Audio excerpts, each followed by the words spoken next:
کوئی بھی برائی قانون بنانے سے بند نہیں ہوتی، صرف قانون بنا لینے سے بند نہیں ہوتی۔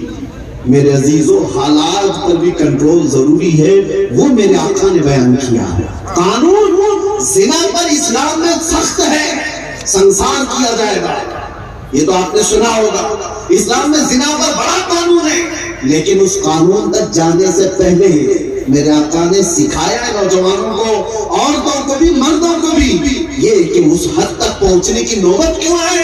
اے نوجوانوں، وَقُلْ لِلْمُؤْمِنِينَ يَغُضُّوا مِنْ أَبْصَارِهِمْ، اللہ رحمان اپنے نبی سے کہتا ہے، اے محبوب آپ کہہ دیں ایمان والوں سے اپنی نگاہیں نیچی رکھیں، اپنی نگاہیں جھکائے رکھیں۔ اور عورتوں سے کیا حکم ہوا؟ وَقُلْ لِلْمُؤْمِنَاتِ يَغْضُضْنَ مِنْ أَبْصَارِهِنَّ وَيَحْفَظْنَ فُرُوجَهُنَّ وَلَا يُبْدِينَ زِينَتَهُنَّ۔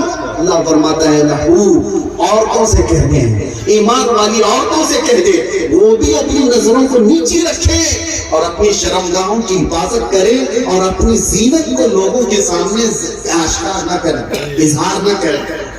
یہ جب اس کا امپلیمنٹ ہوگا تب یہ ریپ رکے گا۔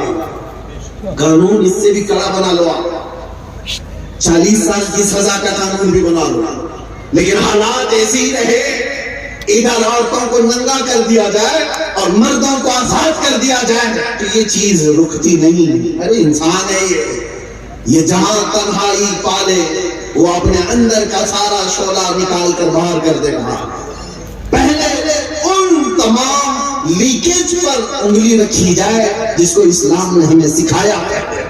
جہاں سے ابتدا ہوتی ہے اسلام نے وہی روک لگائی، ابتدا ہوتی ہے آنکھوں سے، شروعات ہوتی ہے آنکھوں سے۔ ارے دیکھا ہی نہیں ہوتا تو جسم بھڑکتا کیوں؟